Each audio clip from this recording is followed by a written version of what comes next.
go, if you want to, you can totally color it old school.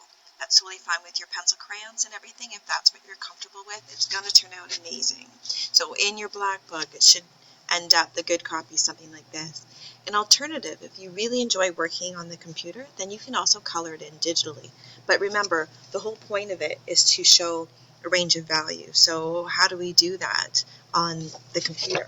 Well, it's pretty easy. Actually, I'm going to show you. So as we know, the first step is that we want a vector image of your tattoo drawing. So what I really like about using the red pencil crayon is that when you photograph it and you vectorize it, the red pencil crayon won't show up for digital art. I think that's why, I'm assuming that's why tattoo artists use the red pencil crayon. And I know they would for animation and things like that as well. So anyway, it comes out perfectly clear so the red doesn't show up.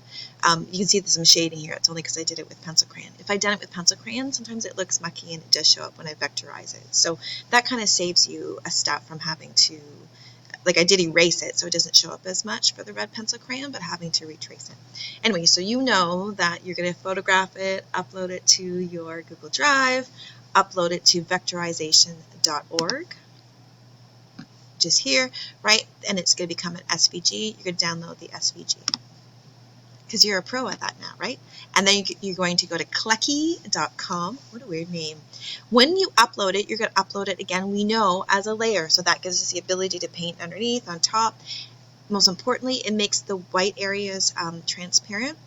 So I'm just doing the picture of our Neotrad rose, but remember, you're not. You're doing your tattoo design, your final tattoo design, which is going to be wicked. I can't wait to see it.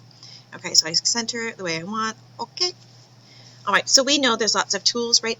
I know, for example, I could use a paint bucket tool,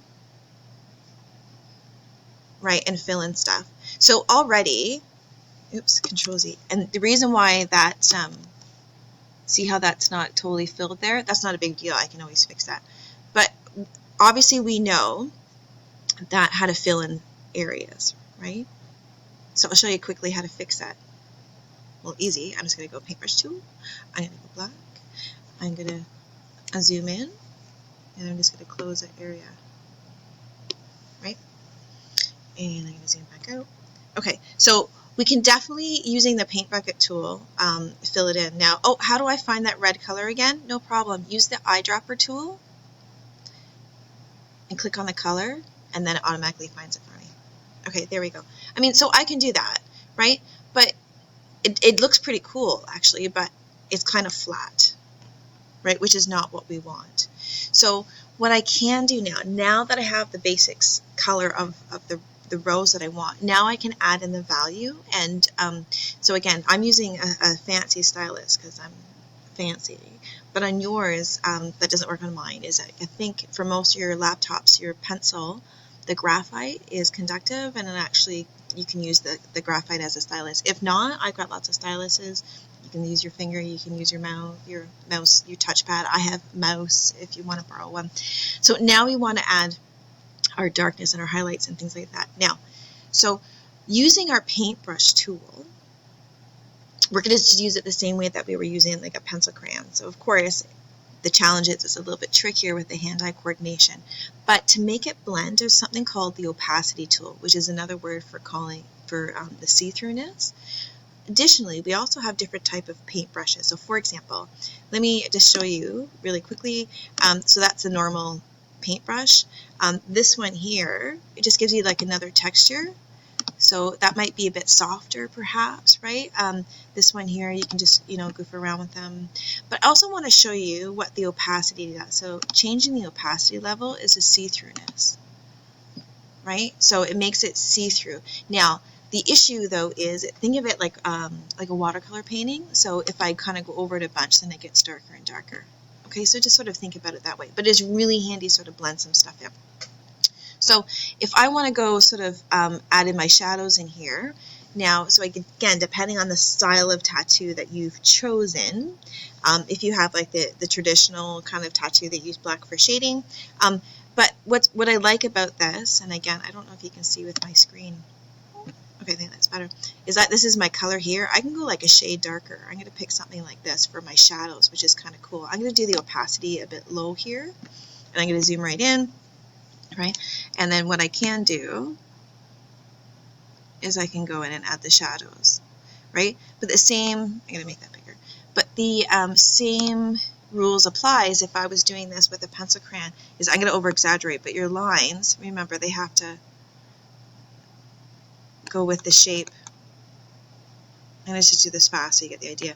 So I'm going to exaggerate the lines, but you got to make sure then your lines follow the contour of the object, right? So let me just kind of do this fast, right? So you're going to add your shadows in. I think the opacity is too high, so I'm just going to kind of, I just want you guys to be able to see it and go in, and I can blend a little bit, right? Maybe make this bigger.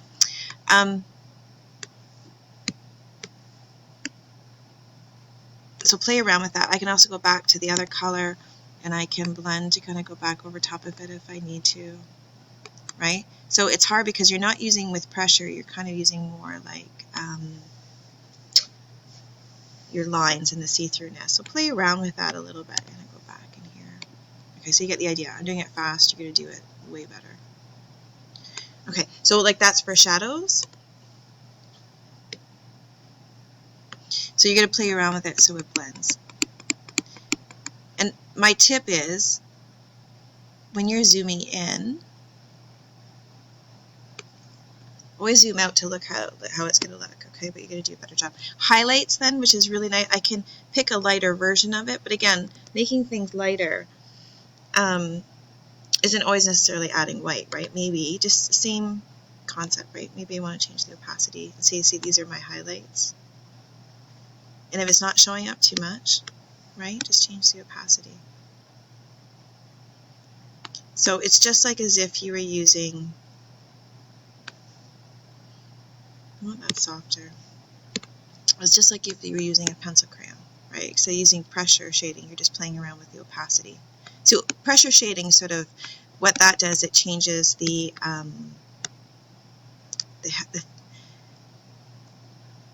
when you're changing the pressure, it's just sort of changing the intensity, I guess, right?